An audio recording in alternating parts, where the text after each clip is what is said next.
میرے قائد، میرے لیڈر جناب چیئرمین بلاول بھٹو زرداری صاحب، میں آپ کو ظفر آباد کی دھرتی پہ خوش آمدید کہتی ہوں. اسٹیج پہ بیٹھے تمام میری لیڈرشپ پنڈال میں بیٹھے تمام ساتھیوں کو میرے سے السلام علیکم. چیئرمین صاحب، سب سے پہلے میں گلگت بلتستان کی حکومت جو آپ نے اپنی قیادت میں اور بی بی آصفہ نے جس طرح مل کے وہاں پہ کمپین کر کے بنائی، اس پہ میں آپ کو دل کے تھا گہرائی سے مبارکباد پیش کرتی ہوں اور امید رکھتی ہوں کہ انشاءاللہ آزاد کشمیر میں اس وقت مشکل ترین وقت میں جس طرح آپ آج یہاں پہ آئے، جس طرح میرے ایک بھائی نے بھی کہا کہ بارود کے ڈھیر پہ اس وقت کشمیر اور اس ایسے حالات میں جب آپ آ کے کشمیر میں بیٹھ کے کشمیریوں کی نمائندگی کر رہے ہیں، اس پہ بھی ہم اپنی طرف سے آپ کو خراج تحسین پیش کرتے ہیں. میرا جو تعلق ہے وہ سٹی حلقہ 3 سے مختار خان عباسی صاحب کے حلقے سے میرا تعلق ہے.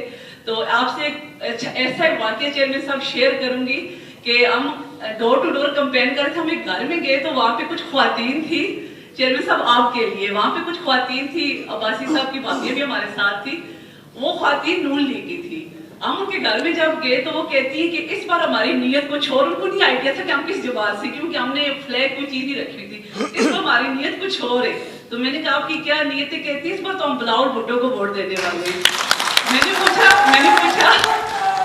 نے پوچھا وجہ، تو وہ کہتی ہے کہ اس مشکل حالات میں جس طرح بلاول بھٹو نے ہماری نمائندگی اسمبلی کے اندر کی ہے، کسی لیڈر نے بھی نہیں کی، بلکہ نون لیگ کی جو وفاقی لیڈرشپ ہے اس نے تو کشمیریوں کو غدار سے پتہ نہیں کیا کیا قرار دے دیا ہے. تو چیئرمین صاحب اس پہ میں آپ کو مبارکباد دیتی ہوں کہ آپ کا بیانیہ الحمدللہ سے آپ گھر گھر میں پہنچے کو. راجہ پرویز اشرف صاحب نے بھی جس طرح کشمیریوں کے لیے آواز اٹھائی، قمر زمان قاہرہ صاحب، اور آئندہ انشاءاللہ تعالیٰ چیئرمین صاحب آپ کو یقین دہانی کراتے ہیں، جیسے جہانگیر خان مغل صاحب نے بھی بولا کہ حلقہ 3 جو ہے بھرپور جو ہے اس بار طاقت کے ساتھ الیکشن میں اترا ہوا اور پیپلز پارٹی کا کینڈیڈیٹ بھرپور طریقے سے یہاں سے جیتے گا. اور انشاءاللہ ہم آزاد کشمیر کے اندر چودھری ریاض صاحب، قائم مقام صدر جناب لطیف اکبر صاحب اور صدر پاکستان پیپلز پارٹی آزاد کشمیر چودھری یاسین صاحب کی قیادت میں بھرپور الیکشن میں اترے ہوئے ہیں. اور انشاءاللہ چیئرمین صاحب آپ پھر آئیں گے، یہاں پہ حلف کی تقریب بھی ہوگی، وزیر اعظم آزاد کشمیر پاکستان پیپلز پارٹی کا ہوگا، اور پھر انشاءاللہ پورے آزاد کشمیر میں جیالوں کا راج ہوگا. جیے بھٹو. چاہے وہ بھارت اپنے ایجنٹس کو، اپنے دہشت گردوں کو، اپنے نمائندے کو افغانستان کے ذریعے بلوچستان اور پختونخوا پہ حملہ کرنے کے لیے بھیجتے ہیں، تو وہاں پاکستان کے افواج ان کو جواب دے رہے ہیں. چاہے مودی ہمارا اندس کو، ہمارا سندھو کو ہتھیار کے طور پہ استعمال کر کے پاکستان کے خلاف اور ہمارا دریا کے خلاف اور اس سنتاس معاہدہ پہ حملہ کر رہا ہے، تو وہاں پورا پاکستان کشمیر سے لے کے سندھ اور بلوچستان تک ہم سب تیار ہیں ان کو جواب دینے کے لیے. اور ہم سب پہ یہ ذمہ داری ہے کہ جب ہمیں نظر آ رہا ہے کہ یہ حالات کچھ ایسے ہیں، جب سب کو پتہ ہے کہ ایران میں یہ جنگ شروع ہونے سے پہلے یہ نیتنیاہو اور نیتنیاہو کا جو ٹیمو ورژن ہے وہ ساتھ تھے اسرائیل میں، تو سمجھنا چاہیے کہ عالمی قوت تو آپ کے خلاف یہ موقع ڈھونڈ رہے ہیں کہ پاکستان کے اندر ہم پاکستان کو کیسے، خاص طور پہ جب پاکستان ہی مسلم امہ میں ہمارا مقابلہ کر رہے ہیں، ہمارے سازشوں کو ناکام کر رہے ہیں، ہم پورا دنیا کو جنگ کی لپیٹ میں لے کے ڈالنے کی سازش ہے، اور اس کا مقابلہ صرف اور صرف پاکستان کر رہے ہیں اس وقت. تو ہم سب کو سوچنا چاہیے، پاکستان کے سیاستدان کو سوچنا چاہیے، کشمیر کے سیاستدان کو سوچنا چاہیے، کارکنوں کو سوچنا چاہیے، عام آدمی کو سوچنا چاہیے، احتجاج کرنے والوں کو سوچنا چاہیے، پالیسی بنانے والوں کو سوچنا چاہیے کہ ان حالات میں ہمیں رسپانسبلی اپنا لفظوں کا چناؤ کرنا چاہیے، سیاست کرنا چاہیے، لیکن سیاست کو اس طریقے سے کرنا چاہیے جہاں سے کوئی پاکستان کی مخالف، پاکستان کی دشمن ہمارا اندر کی ایشوز کا فائدہ نہ اٹھا سکیں. اس کانٹیکس میں جہاں تک کشمیر کی صورتحال ہے، اس میں ہم سب اس چیز کا خواہش کرتے آ رہے ہیں کہ اس پرامن طریقے سے، سیاسی طریقے سے کا حل کیا، تمام مسئلوں کا حل نکالا جائے. اور اسی پہ ہمارا کوشش جاری ہے